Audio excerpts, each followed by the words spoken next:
नमस्कार जुहार मु गगन कुमार आपण को स्वागत जनाऊँगी जनता एक्सप्रेस रो आज खबर। जमी नामजारी को नहीं तहसिलदार चंचकता कोर्ट और सब कलेक्टर निर्देश को करिसंती बेखातिर संपर्क को बाद दे अजणा लोकों नाम करिसंती जमीर पटा।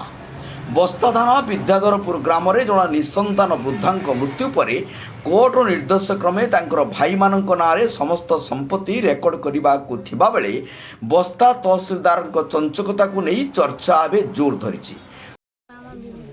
घर कहाँ पर क्या हुआ है बताइए। छोटे पंचमी में आके यहाँ पर रहती थी। हम लोग का घर वाले मेरे अब्बा भी सब लोग आते थे। बचपन से मेरे को पूरा ही था यहाँ पर। तो फिर फूफू मर जाने के बाद में तो जमीन जाएगा हम लोग रिश्ते में कर रहे थे। हम लोग का रिश्ता वो कमों सब नाम उसका कर रहे थे। क्या चाहते हैं आप? हम लोग चाहते हैं हम लोग का जमीन हम लोग वापस आ जाए। ये लोग कैसे इनका नाम पर कर लिए? फौजदारी कर लिए। इसमें कौन कौन शामिल है? कोई नहीं ठीक है कट पूरा भद्रक जिला कौन घटना है घटना है बोले कि आज्ञा ये हूँ आम पीसी घर बस्ता जदि पीसी घर आम आम भौणी ये रुहती पीसी डेथ पर आम ये क्रियाकर्म हेन सब किसी कर सारे कलापर छुआ पिला नहांती से इश्यूलेस तेणुक आम जो कोर्टे जामें लिगाल हेयर में अप्लाई कलु कोर्टे आमको लिगाल हेयर अर्डर करदेला से जमी जमा दी भाई जो अच्छा बापा बड़ बापा तांकर कोर्ट ऑर्डर देला कि हाँ आप भाग कर निज निज भितर बटाबणा हो नामजारी करने तहसिलदार को आगे ऑर्डर देला तहसिलदार को देखिए आम से कोर्ट ऑर्डर देला तहसिलदार आजिकल खेलला से आम कौन रिस्पन्स नेले ना एमती आम दौड़ी दौड़ी 2-3 वर्ष चलीगला कले ना तापर पुणी आम जो ये कोर्ट को सब कलेक्टर को जाकि अपील कलापर सी भी आमको से सेम ऑर्डर देले कहले नहीं तुम नहीं तहसिल ऑर्डर जो डिपोज कर तुम हो आम तहसिल ऑफिस जाकि पुणी जिन जमा कलु तहसिलदार से आजिकल कले आजिकल फिर भी कले ना ये 2 मास तले आज्ञा आम जाइलु खजना जमा करने जमीर गलापर देखला बेलू आम पीसी ना कटिकी अन्य जमी माफिया ना सब नाम मैंने उठी जाइए पटा आम थिला ओडिशा बीबी ना बर्तमान शेख साजुद्दीन आमती ना सब बाहर तेणु आम आज्ञा न्याय चाहूँ कि आम संपत्ति आम फेरी आसू आउ जो मैंने जमी आमर हड़प कर बाट घाटे आको माने निजे डायरेक्ट माने कहते प्लस आको लगे धमक दौरान आम घर भांगीदेवु ये दखल करूँ ये करूँ से करूँ धमक धमक दौरान तेणुक बर्तमान आम न्याय चाहूँ जमी आम भूमिटा ये रोचे छोट छुआटे तार अच्छे से जमी सेफ्टी रहीटा न्याय चाहूँ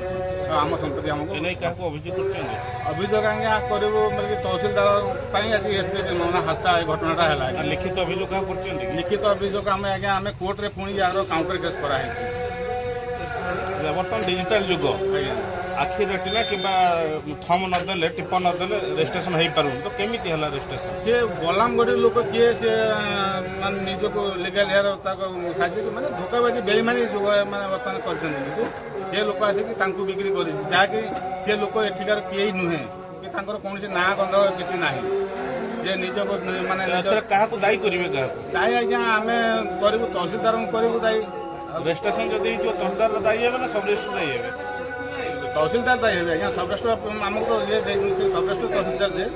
से दायी है ना आमको कोर्ट ऑर्डर देती कोर्ट ऑर्डर से रिजेक्ट कले हेनी पुणी आउ थे आम ये ऑर्डर आणलु सब कलेक्टर ऑर्डर ताकू भी मैंने खातिर कले ना आम मैंने 2-3 वर्ष है पचर पड़ खातिर कले ना तापर देखा 2 मास तले बस्ता कोर्ट से छुटिया कोर्ट से ऑर्डर मैंने देला मिछटार ऑर्डर करके नामजारी करके जमी हड़प कर सूचना अनुसार विद्याधरपुर ग्रामर 90 वर्षीय वृद्धा वरेशा बीबींकर पिला छुआ कहीं नथिबारु आज को 30 वर्ष तले तांकर भाई वासुदेवपुर अंचल शेख कमीरुद्दीन को विकलांग झील को पाखरे रखुले तेबे गत 26/7/2019 रे वरसा बीबी मृत्युवरण करने पर दुई भाई शेख कमीरुद्दीन और शेख सलाउद्दीन सीनियर सिविल जज बालेश्वर निकट में वरसा बीबी समस्त संपत्तिर मालिकाना सत्व पाइबा निवेदन करथिले। मान्यवर कोर्ट समस्त घटना को गुरुतर सह विचार करी 6/1 2020 ଦୁଇ ଭାଇଙ୍କୁ ଭାଗବଣ୍ଟରା କରି ନାମଜାରି ପାଇଁ ତହସିଲଦାରକୁ ନିର୍ଦ୍ଦେଶ ଦେଇଥିଲେ। ହେଲେ 2 ବର୍ଷ ଧରି କୋର୍ଟର ନିର୍ଦ୍ଦେଶକୁ ତହସିଲଦାରଙ୍କ ଅଫିସରକୁ ଦୌଡ଼ି ଦୌଡ଼ି ନୟାନ୍ତ ହେବା ପରେ ବାଲେଶ୍ୱର ସବ୍ କଲେକ୍ଟରର ଦ୍ୱାରସ୍ଥ ଏବଂ ଗୁହାରି କରିଥିଲେ। 28/12/2023 ସବ୍ କଲେକ୍ଟର ମଧ୍ୟ କୋର୍ଟ ଆଦେଶ ମୁତାବକ ନାମଜାରି କରିବାକୁ ତହସିଲଦାରକୁ ନିର୍ଦ୍ଦେଶ ଦେଇଥିଲେ ମଧ୍ୟ ତହସିଲଦାରଙ୍କ ଉପରେ କୌଣସି ତାର ପ୍ରଭାବ ପଡ଼ିନଥିଲା। ତେବେ ଗତ 2 ମାସ ତଳେ ସେ କମିରୁଦ୍ଦିନ ଖଜଣା ଦେବାକୁ ଜନସଭା କେନ୍ଦ୍ରକୁ ଯାଇଥିବା ବେଳେ ତାଙ୍କର ସମ୍ପର୍କୀୟ ଓରେସା ବିବିଙ୍କ ନାମରେ କୌଣସି ସମ୍ପତ୍ତି ନଥିବା ଜାଣିବାକୁ ପାଇଥିଲେ।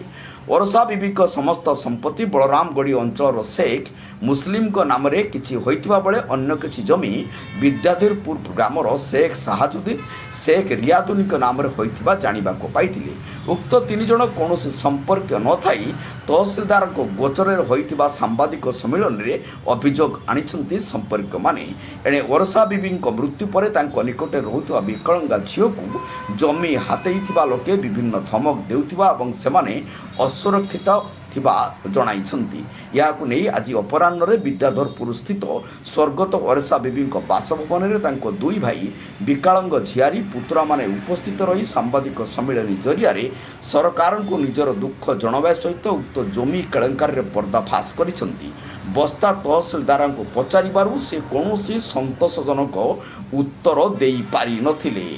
ବସ୍ତାରୁ ଶିରୀଷ ମହାନ୍ତିଙ୍କ ରିପୋର୍ଟ, ଜନତା ଏକ୍ସପ୍ରେସ।